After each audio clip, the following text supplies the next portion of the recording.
Hello friends, good evening. मैं नंदिनी कुमारी आप सभी को स्वागत करती हूँ अपने यूट्यूब चैनल दक्ष स्टडी सेंटर पे। दोस्तों, आप सभी कैसे हैं? आई होप आप सभी स्वस्थ होंगे, मस्त होंगे और अपने एग्जाम के लिए अच्छे से तैयारी कर रहे होंगे। दोस्तों जितने भी कॉम्पिटिटिव एग्जाम हैं, जैसे स्टेट हो गया, बीपीएससी हो गया, एसएससी हो गया, रेलवे हो गया, बीएसएससी हो गया, सिविल कोर्ट हो गया, बैंकिंग हो गया, बिहार पुलिस हो गया, फॉर ऑल अदर एग्जाम के लिए बहुत ही इम्पोर्टेंट होगी। इसलिए आप प्रत्येक दिन शाम 7:30 बजे क्लास को ज्वाइन कर लें। और यदि आप इस चैनल पे पहली बार विजिट कर रहे हैं तो चैनल को अवश्य सब्सक्राइब कर लें। अतः बिना समय गवाए हुए आज के हम लोग पहला प्रश्न पर ध्यान देंगे। दोस्तों, हमारा पहला प्रश्न यह है कि 1971 के चुनाव 1971 के चुनाव में कांग्रेस ने कौन सा नारा दिया था? बताएं दोस्तों, 1971 के चुनाव में कांग्रेस ने कौन सा नारा दिया था? ए में हमारा गरीबी हटाओ है, बी में हमारा भ्रष्टाचार हटाओ है, सी में हमारा समानता लगाओ है, डी में हमारा विकास करो है। तो बताएं दोस्तों, 1971 के चुनाव में कांग्रेस ने कौन सा नारा दिया था? बताएं दोस्तों, इसका आंसर क्या होगा? तो हमारा इसका आंसर हो जाएगा ए नंबर, मतलब कि गरीबी हटाओ। इसका बिल्कुल सही आंसर है। 1971 के चुनाव में कांग्रेस ने गरीबी हटाओ का नारा दिया था। ऑप्शन नंबर ए इसका बिल्कुल करेक्ट आंसर है। दोस्तों, आप हमारा अगला प्रश्न पर ध्यान देंगे। दोस्तों, हमारा अगला प्रश्न यह है कि 1971 के बांग्लादेश संकट का भारतीय अर्थव्यवस्था पर क्या असर पड़ा? बताएं दोस्तों, 1971 के बांग्लादेश संकट पर भारतीय अर्थव्यवस्था पर क्या असर पड़ा? ए में हमारा अर्थव्यवस्था मजबूत हुई, बी में हमारा 80 लाख शरणार्थी भारत आए, सी में हमारा व्यापार में वृद्धि हुई, डी में हमारा कोई असर नहीं पड़ा। तो बताएं दोस्तों, 3 नंबर क्वेश्चन का आंसर हमारा क्या होगा? तो 1971 के बांग्लादेश संकट का भारतीय अर्थव्यवस्था पर क्या असर पड़ा? तो इसका हमारा आंसर हो जाएगा ए नंबर, मतलब कहने का मतलब है अर्थव्यवस्था मजबूत हुई। ऑप्शन नंबर ए इसका बिल्कुल सही आंसर है। दोस्तों, आप हमारा अगला प्रश्न पर ध्यान देंगे। दोस्तों, हमारा अगला प्रश्न यह है कि 1974 में गुजरात के छात्र आंदोलन का मुख्य कारण क्या था? बताएं दोस्तों, 1974 के में गुजरात के छात्र आंदोलन का प्रमुख कारण क्या था? ए में हमारा रोजगार की कमी है, बी में हमारा बढ़ती कीमतें और भ्रष्टाचार है, सी में हमारा शिक्षा की खबर गुणवत्ता है, डी में हमारा बिजली की कटौती है। बताएं दोस्तों, इसका आंसर क्या होगा? कमेंट करें और बताएं दोस्तों, 4 ऑप्शन में से जो भी आंसर आपको सही लग रहा है वो कमेंट बॉक्स में जरूर दें और थोड़ा दोस्तों फास्ट आंसर दीजिए। तो बताएं दोस्तों, 1974 के में गुजरात के छात्र आंदोलन का प्रमुख कारण क्या था? बताएं दोस्तों, इसका आंसर क्या होगा? तो हमारा इसका आंसर हो जाएगा बी नंबर, मतलब कहने का मतलब बढ़ती कीमतें और भ्रष्टाचार। इसका बिल्कुल सही आंसर है। ऑप्शन नंबर बी इसका बिल्कुल करेक्ट आंसर है। दोस्तों, आप हमारा अगला प्रश्न पर ध्यान देंगे। दोस्तों, हमारा अगला प्रश्न यह है कि बिहार के छात्र आंदोलन का नेतृत्व किसने किया? बताएं दोस्तों, बिहार के छात्र आंदोलन का नेतृत्व किसने किया? ए में हमारा मोरारजी देसाई है, बी में हमारा जयप्रकाश नारायण है, सी में हमारा इंदिरा गांधी है, डी में हमारा लाल बहादुर शास्त्री है। बताएं दोस्तों, बिहार के छात्र आंदोलन का नेतृत्व किसने किया था? बताएं दोस्तों, इसका आंसर क्या होगा? दोस्तों बताएं, इसका आंसर क्या होगा? दोस्तों, बिहार के छात्र आंदोलन का नेतृत्व किसने किया था? तो हमारा इसका आंसर हो जाएगा बी नंबर, मतलब कहने का मतलब है जयप्रकाश नारायण। इसका बिल्कुल ही करेक्ट आंसर है। बिहार छात्र आंदोलन का नेतृत्व जयप्रकाश नारायण ने किया था। ऑप्शन नंबर बी इसका बिल्कुल करेक्ट आंसर है। दोस्तों, आप हमारा अगला प्रश्न पर ध्यान देंगे। दोस्तों, हमारा प्रश्न है संपूर्ण क्रांति का नारा किस आंदोलन से संबंधित है? बताएं दोस्तों, संपूर्ण क्रांति का नारा किस आंदोलन से संबंधित है? ए में हमारा गुजरात आंदोलन है, बी में हमारा बिहार आंदोलन है, सी में हमारा बांग्लादेश आंदोलन है, डी में हमारा पंजाब आंदोलन है। बताएं दोस्तों, इसका आंसर क्या होगा? कमेंट करें और अपने कमेंट बॉक्स में थोड़ा फास्ट आंसर दीजिए दोस्तों। तो बताएं दोस्तों, इसका आंसर क्या होगा? संपूर्ण क्रांति का नारा किस आंदोलन से संबंधित है? बताएं दोस्तों इसका आंसर क्या होगा। तो हमारे 6 नंबर क्वेश्चन का आंसर हो जाएगा बी नंबर, मतलब कहने का मतलब है बिहार आंदोलन इसका बिल्कुल सही आंसर है। ऑप्शन नंबर बी इसका बिल्कुल भी करेक्ट आंसर है। दोस्तों आप हमारा अगला प्रश्न पर ध्यान देंगे। दोस्तों हमारा अगला प्रश्न यह है कि 1973 में मुख्य न्यायाधीश किसे नियुक्त किया गया था। 1973 में मुख्य न्यायाधीश किसे नियुक्त किया गया था। ए में हमारा A.N. रे है, बी में जगमोहन लाल सिन्हा है, सी में वी गिरे है, डी में मोरारजी देसाई है। बताएं दोस्तों इसका आंसर क्या होगा। 1973 में मुख्य न्यायाधीश किसे नियुक्त किया गया था। बताएं दोस्तों इसका आंसर क्या होगा। तो हमारा 7 नंबर क्वेश्चन का आंसर हो जाएगा ए नंबर, मतलब कहने का मतलब A.N. रे इसका बिल्कुल ही सही आंसर है। दोस्तों यदि आप इस चैनल पे पहली बार विजिट कर रहे हैं तो चैनल को अवश्य सब्सक्राइब कर ले आप, और प्रत्येक दिन शाम 7:30 बजे क्लास को ज्वाइन कर ले। दोस्तों आप हमारा अगला प्रश्न पर ध्यान देंगे। दोस्तों हमारा अगला प्रश्न यह है कि इंदिरा गांधी आंदोलन लोकसभा निर्वाचन किस अदालत के अवैध घोषित किया गया था। बताएं दोस्तों इंदिरा गांधी लोकसभा निर्वाचन किस अदालत के अवैध घोषित किया गया था। ए में हमारा दिल्ली उच्च न्यायालय है, बी में हमारा इलाहाबाद उच्च न्यायालय है, सी में हमारा सुप्रीम कोर्ट है, डी में हमारा मुंबई उच्च न्यायालय है। बताएं दोस्तों इसका आंसर क्या होगा। इंदिरा गांधी लोकसभा निर्वाचन किस अदालत के अवैध घोषित किया गया था। बताएं दोस्तों 4 ऑप्शन है, 4 ऑप्शन में से जो भी आंसर आपको सही लग रहा अपने कमेंट बॉक्स में बताएं, और थोड़ा फास्ट आंसर दीजिए दोस्तों कमेंट बॉक्स में। तो बताएं दोस्तों इसका आंसर क्या होगा। तो हमारा 8 नंबर क्वेश्चन का आंसर हो जाएगा, कहने का मतलब सी इसका बिल्कुल ही सही आंसर है, मतलब सुप्रीम कोर्ट इसका बिल्कुल करेक्ट आंसर है। ऑप्शन नंबर सी इसका बिल्कुल ही सही आंसर है। दोस्तों आप हमारा अगला प्रश्न पर ध्यान देंगे। दोस्तों हमारा अगला प्रश्न यह है कि किस समाजवादी नेता ने इंदिरा गांधी के खिलाफ चुनाव याचिका दायर की थी। ए में हमारा जयप्रकाश नारायण है, बी में हमारा मोरारजी देसाई है, सी में हमारा राज नारायण है, सी में हमारा चरण सिंह है। बताएं दोस्तों इसका आंसर क्या होगा। किस समाजवादी नेता ने इंदिरा गांधी के खिलाफ चुनाव याचिका दायर की थी। बताएं दोस्तों इसका आंसर क्या होगा। तो हमारा 9 नंबर क्वेश्चन का आंसर हो जाएगा ए नंबर, मतलब कि जयप्रकाश नारायण इसका बिल्कुल सही आंसर। ऑप्शन नंबर ए इसका बिल्कुल सही आंसर है। दोस्तों आप हमारा अगला प्रश्न पर ध्यान देंगे। दोस्तों हमारा अगला प्रश्न यह है कि आपातकाल की घोषणा किस अनुच्छेद के तहत हुई थी। बताएं दोस्तों आपातकाल की घोषणा किस अनुच्छेद के तहत हुई थी। ए में हमारा अनुच्छेद 352 है, बी में हमारा अनुच्छेद 356 है, सी में हमारा 1970 है, डी में हमारा अनुच्छेद 365 है। बताएं दोस्तों इसका आंसर क्या होगा। आपातकाल की घोषणा किस अनुच्छेद के तहत की गई थी। बताएं दोस्तों इसका आंसर क्या होगा। तो हमारा 10 नंबर क्वेश्चन का आंसर हो जाएगा बी नंबर, मतलब कहने का मतलब अनुच्छेद 356 इसका बिल्कुल सही आंसर है। 356 इसका बिल्कुल सही आंसर है।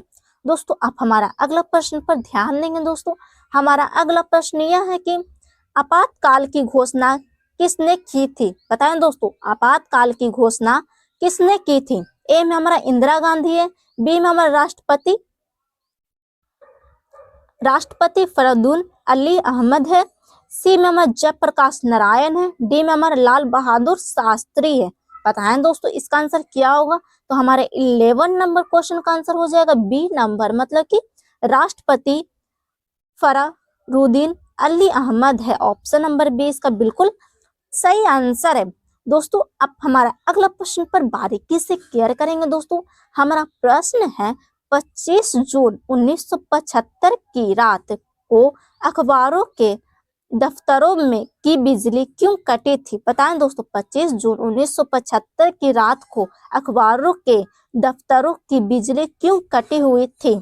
ए में हमारा हड़ताल के कारण है, बी में हमारा आपातकाल की घोषणा को छुपाने के लिए, सी में हमारा भ्रष्टाचार के विरोध में, डी में हमारा बिजली संकट के कारण। बताएं दोस्तों इसका आंसर क्या होगा। 25 जून 1975 की रात को अखबारों के दफ्तरों की बिजली क्यों काटी गई थी। बताएं दोस्तों इसका आंसर क्या होगा। कमेंट बॉक्स में अपने कमेंट जरूर करें और बताएं दोस्तों इसका आंसर क्या होगा। तो हमारा 12 नंबर क्वेश्चन का आंसर हो जाएगा बी नंबर, मतलब कहने का मतलब है आपातकाल की घोषणा को छुपाने के लिए इसका सही आंसर है जो 25 जून 1975 की रात जो लाइट काटी गई थी, दफ्तरों में बिजली काटी गई थी, मतलब आपातकाल की घोषणा को छुपाने के लिए काटी गई थी। ऑप्शन नंबर बी इसका बिल्कुल सही आंसर है। दोस्तों आप हमारा अगला प्रश्न पर ध्यान देंगे। दोस्तों हमारा अगला प्रश्न यह है कि आपातकाल के दौरान किस संगठन पर प्रतिबंध लगाया गया था। आपातकाल के दौरान किस संगठन पर प्रतिबंध लगाया गया था। ए में हमारा भारतीय राष्ट्रीय कांग्रेस है, बी में हमारा RSS है, सी में हमारा भाजपा है, डी में हमारा आम आदमी पार्टी है। बताएं दोस्तों आपातकाल के दौरान किस संगठन पर प्रतिबंध लगाया गया था। बताएं दोस्तों इसका आंसर क्या होगा, अपने कमेंट बॉक्स में कमेंट करें और फास्ट आंसर दे दोस्तों। तो बताएं दोस्तों इसका आंसर क्या होगा। तो हमारा आपातकाल के दौरान किस संगठन पर प्रतिबंध लगाया गया था। तो हमारा इसका आंसर हो जाएगा बी नंबर, मतलब कहने का मतलब है RSS इसका सही आंसर। ऑप्शन नंबर बी इसका बिल्कुल ही करेक्ट आंसर है। दोस्तों आप हमारा अगला प्रश्न पर ध्यान देंगे। दोस्तों हमारा अगला प्रश्न यह है कि आपातकाल के दौरान किस आधार को निष्प्रभावी कर दिया गया था। बताएं दोस्तों आपातकाल के दौरान किस आधार को निष्प्रभावित कर दिया गया था। बताएं दोस्तों इसका आंसर क्या होगा। ए में हमारा मौलिक अधिकार है, बी में हमारा संपत्ति का अधिकार है, सी में मतदान का अधिकार है, डी में हमारा शिक्षा का अधिकार है। बताएं दोस्तों इसका आंसर क्या होगा। आपातकाल के दौरान किस आधार को निष्प्रभावित कर दिया गया था। बताएं दोस्तों इसका आंसर क्या होगा। तो हमारा 14 नंबर क्वेश्चन का आंसर हो जाएगा ए नंबर, मतलब कहने का मतलब है मौलिक अधिकार इसका बिल्कुल करेक्ट आंसर है। दोस्तों यदि आप इस चैनल पे पहली बार विजिट कर रहे हैं तो चैनल को बस सब्सक्राइब कर ले दोस्तों, और प्रत्येक दिन शाम 7:30 बजे क्लास को ज्वाइन कर लीजिएगा।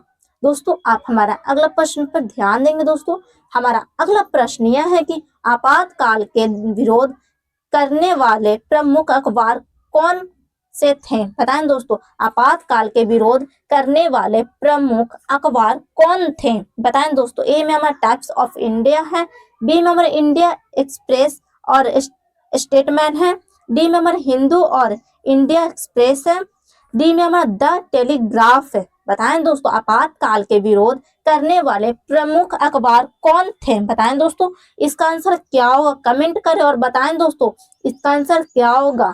तो आपातकाल के विरोध करने वाले प्रमुख अखबार कौन थे। तो हमारा इसका आंसर हो जाएगा 15 नंबर क्वेश्चन का आंसर हो जाएगा बी नंबर, मतलब कहने का मतलब इंडिया एक्सप्रेस और स्टेटमैन इसका बिल्कुल सही आंसर। ऑप्शन नंबर बी इसका बिल्कुल करेक्ट आंसर है। दोस्तों आप हमारा अगला प्रश्न पर ध्यान देंगे। आपातकाल के दौरान सांसद के कार्यकाल को कितने साल से बढ़ाया गया था। आपातकाल के दौरान सांसद के कार्यकाल को कितने साल से बढ़ाया गया था। ए में 5 से 6 साल है, बी में 4 से 5 साल है, सी में 6 से 7 साल है, डी में 3 से 5 साल है। बताएं दोस्तों 16 नंबर क्वेश्चन का आंसर हमारा क्या होगा। दोस्तों कमेंट करें और थोड़ा फास्ट आंसर दीजिए। दोस्तों गलत या सही होने से तो आप बिल्कुल मत डरिए कि हमारा प्रश्न गलत हो रहा है, इसलिए आप कमेंट अवश्य करें दोस्तों और थोड़ा फास्ट आंसर दीजिएगा दोस्तों। तो बताएं दोस्तों इसका आंसर क्या होगा। आपातकाल के दौरान सांसद ने कार्यकाल को कितने साल से बढ़ाया गया था। बताएं दोस्तों इसका आंसर क्या होगा। तो हमारा 16 नंबर क्वेश्चन का आंसर हो जाएगा ये नंबर, मतलब कहने का मतलब है 5 से 6 साल इसका बिल्कुल करेक्ट आंसर है। दोस्तों आप हमारा अगला प्रश्न पर ध्यान देंगे। दोस्तों हमारा अगला प्रश्न यह है कि आपातकाल के दौरान कितने लोगों को गिरफ्तार किया गया था। बताएं दोस्तों आपातकाल के दौरान कितने लोगों को गिरफ्तार किया गया था। ए में हमारा 1,11,000 है, बी में हमारा 1,50,000 है, सी में हमारा 50,000 है, सी में हमारा 2 लाख है। बताएं दोस्तों आपातकाल के दौरान कितने लोगों को गिरफ्तार किया गया था। बताएं दोस्तों इसका आंसर क्या होगा, कमेंट करें और थोड़ा फास्ट आंसर दीजिए दोस्तों। तो बताएं दोस्तों इसका आंसर क्या होगा। तो हमारा इसका आंसर हो जाएगा ए नंबर, मतलब कहने का मतलब 1,11,000 इसका बिल्कुल करेक्ट आंसर है। 1,11,000 इसका बिल्कुल ही सही आंसर है। दोस्तों आप हमारा अगला प्रश्न पर ध्यान देंगे दोस्तों बारीकी से। हमारा प्रश्न है 1977 के लोकसभा चुनाव के दौरान किस पार्टी ने जीत हासिल की थी? बताएं दोस्तों, 1977 के लोकसभा चुनाव के दौरान किस पार्टी ने जीत हासिल की थी? ए में हमारा भारतीय राष्ट्रीय कांग्रेस है, बी में हमारा जनता पार्टी है, सी में हमारा भाजपा है, सी में हमारा समाजवादी पार्टी है। बताएं दोस्तों, 1977 के लोकसभा चुनाव के दौरान किस पार्टी ने जीत हासिल की थी?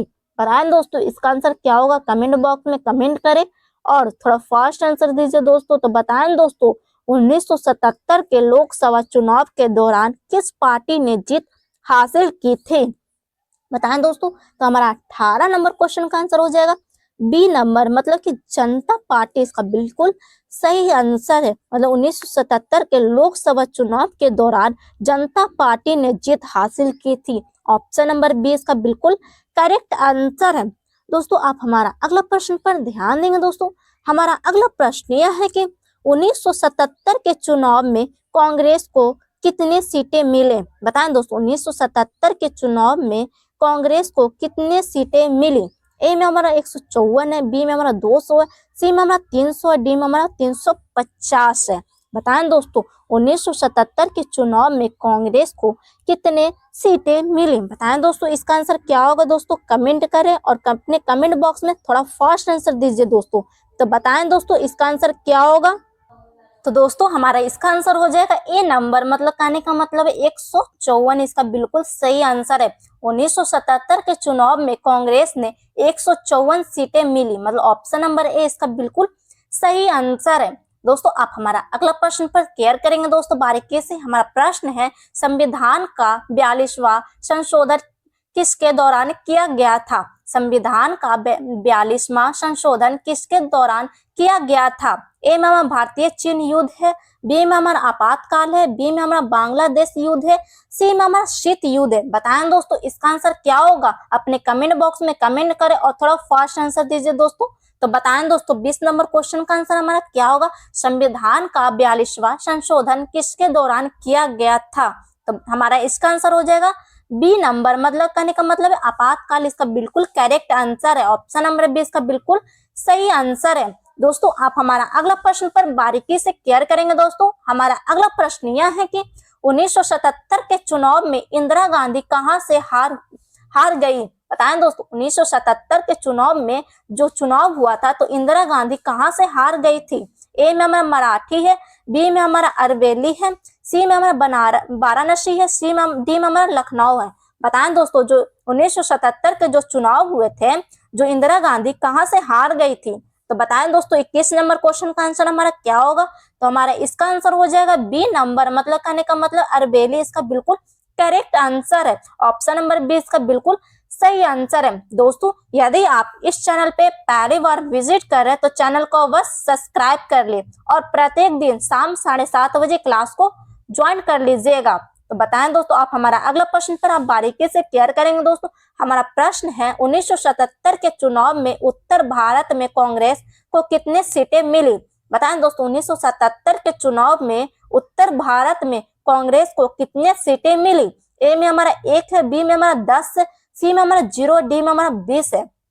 बताएं दोस्तों, इसका आंसर क्या होगा? 1977 के जो चुनाव में उत्तर भारत में जो कांग्रेस को सीटें मिली, कितनी सीटें मिली थी? बताएं दोस्तों, इसका आंसर हमारा क्या होगा? तो हमारा इसका आंसर हो जाएगा सी नंबर, मतलब कहने का मतलब 0, एक भी सीट नहीं मिली थी। दोस्तों आप हमारा अगला प्रश्न पर ध्यान देंगे दोस्तों। हमारा अगला प्रश्न यह है कि 1980 के चुनाव में किस पार्टी ने जीत हासिल की थी? बताएं दोस्तों, 1980 के जो चुनाव हुए थे किस पार्टी ने जीत हासिल की थी?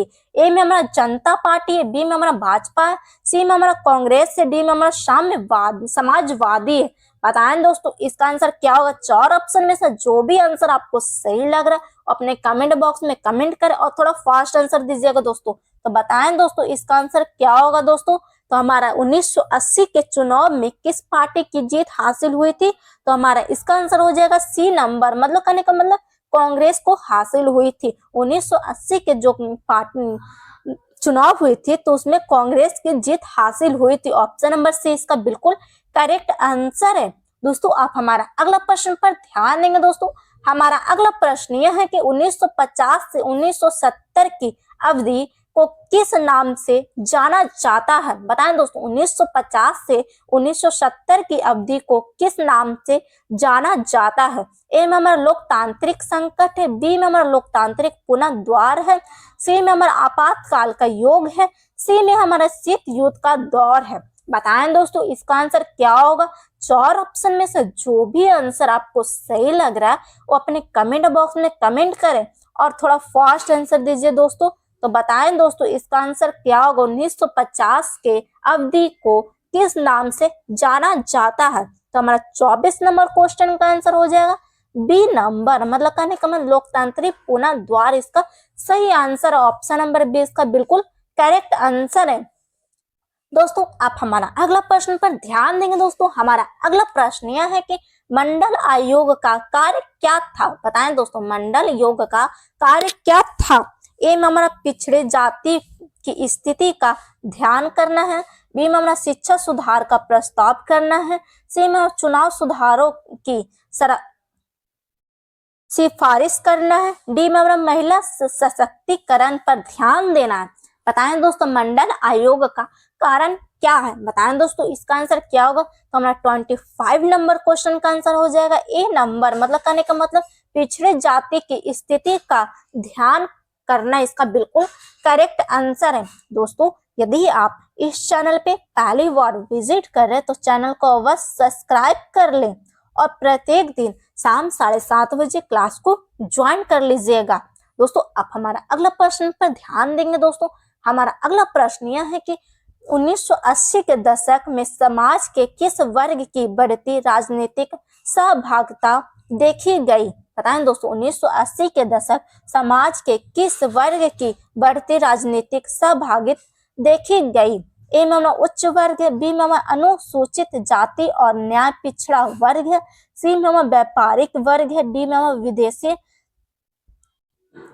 निवेशक है। बताएं दोस्तों इसका आंसर क्या होगा? 1980 के दशक में समाज के किस वर्ग की बढ़ती राजनीतिक सहभागिता देखी गई? बताएं दोस्तों इसका आंसर क्या होगा? तो हमारा 26 नंबर क्वेश्चन का आंसर हो जाएगा बी नंबर, मतलब कहने का मतलब वो अनुसूचित जाति और अन्य पिछड़ा वर्ग इसका बिल्कुल करेक्ट आंसर है। ऑप्शन नंबर बी इसका बिल्कुल सही आंसर है। दोस्तों आप हमारा अगला प्रश्न पर ध्यान देंगे। दोस्तों हमारा अगला प्रश्न यह है कि जनता पार्टी की सरकार कब बनी? जनता पार्टी की सरकार कब बनी? ए में हमारा 1977 है, बी में हमारा 1980। दोस्तों ध्यान देंगे हमारा ऑप्शन पे, सी में हमारा 1984, डी में हमारा 1990। तो बताएं दोस्तों इसका आंसर क्या होगा? जनता पार्टी की सरकार कब बनी? बताएं दोस्तों इसका आंसर क्या होगा? 4 ऑप्शन में से जो भी आंसर आपको सही लग रहा है वो कमेंट करें और थोड़ा कमेंट बॉक्स में फास्ट आंसर दीजिए दोस्तों। तो बताएं दोस्तों इसका आंसर क्या होगा? तो हमारा इसका आंसर हो जाएगा 27 नंबर क्वेश्चन का आंसर हो जाएगा ए नंबर, मतलब कहने का मतलब 1977 बिल्कुल करेक्ट आंसर है। ऑप्शन नंबर ए इसका बिल्कुल सही आंसर है। दोस्तों आप हमारा अगला प्रश्न पर ध्यान देंगे। दोस्तों बारीकी से केयर करेंगे। हमारा प्रश्न है जनता पार्टी की सरकार कितने समय तक चली? बताएं दोस्तों जनता पार्टी की जो सरकार थी कितने समय तक चली? ए में हमारा 1 साल है, बी में हमारा 18 महीने, सी में हमारा 5 साल है, डी में हमारा 6 महीने है। बताएं दोस्तों इसका आंसर क्या होगा? जनता पार्टी की सरकार कितने समय तक चली? तो हमारा 28 नंबर क्वेश्चन का आंसर हो जाएगा बी नंबर, मतलब कि 18 महीने तक चली। जनता पार्टी की सरकार 18 महीने तक चली। ऑप्शन नंबर बी इसका बिल्कुल करेक्ट आंसर है। दोस्तों आप हमारा अगला प्रश्न पर बारीकी से केयर करेंगे। हमारा प्रश्न है 1980 के चुनाव में कांग्रेस ने कितने सीटें जीती? 1980 के चुनाव में कांग्रेस ने कितने सीटें जीती? ए में हमारा 200 है, बी में हमारा 250, सी में हमारा 353 है, डी में हमारा 400। बताएं दोस्तों 1980 के चुनाव में कांग्रेस ने कितने सीटें जीती? बताएं दोस्तों इसका आंसर क्या होगा? 4 ऑप्शन में से जो भी आंसर आपको सही लग रहा है वो कमेंट करें दोस्तों और बताएं दोस्तों इसका आंसर क्या होगा? तो हमारा इसका आंसर हो जाएगा सी नंबर, मतलब कहने का मतलब 53 इसका बिल्कुल सही आंसर है। ऑप्शन नंबर सी इसका बिल्कुल सही आंसर है। दोस्तों आप हमारा अगला प्रश्न पर ध्यान देंगे। दोस्तों हमारा प्रश्न है जनता पार्टी का गठन किसके नेतृत्व में हुआ? बताएं दोस्तों, जनता पार्टी का गठन किसके नेतृत्व में हुआ? ए में हमारा मोरारजी देसाई है, बी में हमारा जयप्रकाश नारायण है, सी में हमारा इंदिरा गांधी, डी में हमारा विवेक गिरे है। बताएं दोस्तों इसका आंसर क्या होगा? जनता पार्टी का गठन किसके नेतृत्व में हुआ? बताएं दोस्तों, 4 ऑप्शन में से जो भी आंसर आपको सही लग रहा है वो अपने कमेंट बॉक्स में जरूर दे और थोड़ा फास्ट आंसर दीजिए। दोस्तों गलत या सही होने से तो बिल्कुल मत डरिए कि हमारा प्रश्न गलत हो रहा, गलत या सही होता भी ना आपको पता चलेगी कि मेरी एग्जाम की तैयारी कैसे चल रही है, इसलिए आप कमेंट अवश्य करें। तो हमारा इसका आंसर हो जाएगा बी नंबर, मतलब जयप्रकाश नारायण इसका बिल्कुल सही आंसर है। दोस्तों आप हमारा अगला प्रश्न पर ध्यान देंगे। दोस्तों हमारा अगला प्रश्न यह है कि 1977 के चुनाव में कांग्रेस ने किस राज्य में एक भी सीट नहीं जीती? 1977 के चुनाव में कांग्रेस ने किस राज्य में एक भी सीटें नहीं जीती? ए में हमारा बिहार है, बी में हमारा उत्तर प्रदेश है, सी में हमारा दिल्ली, डी में हमारा उपयुक्त में से सभी। तो बताएं दोस्तों इसका आंसर क्या होगा? 1977 के चुनाव में कांग्रेस ने किस राज्य में एक भी सीटें नहीं जीती? तो हमारा इसका आंसर हो जाएगा 31 नंबर क्वेश्चन का आंसर हो जाएगा हमारा डी नंबर, मतलब कि उपयुक्त में से सभी, ना बिहार में, ना उत्तर प्रदेश, ना दिल्ली, एक भी सीटें नहीं जीती। हमारा अगला प्रश्न पर ध्यान देंगे। दोस्तों हमारा अगला प्रश्न यह है कि हमारा आपातकाल का सबसे विवादित संशोधन कौन था? बताएं दोस्तों आपातकाल का सबसे विवादित संशोधन कौन था? ए में हमारा 44वां संशोधन है, बी में हमारा 42वां संशोधन है, सी में हमारा एकाधन है, सी में हमारा डी में हमारा 43 संशोधन है। बताएं दोस्तों इसका आंसर क्या होगा? दोस्तों अपने कमेंट बॉक्स में कमेंट करो, थोड़ा फास्ट आंसर दीजिए दोस्तों। तो हमारा इसका आंसर हो जाएगा बी नंबर, मतलब कहने का मतलब 42वां संशोधन इसका बिल्कुल सही आंसर है। दोस्तों यदि आप इस चैनल पे पहली बार विजिट कर रहे हैं तो चैनल को अवश्य सब्सक्राइब कर ले। इसी प्रकार हमारा अगला प्रश्न पर आप ध्यान देंगे। दोस्तों हमारा अगला प्रश्न यह है कि आपातकाल के समय किस प्रकार की गतिविधि बढ़ी?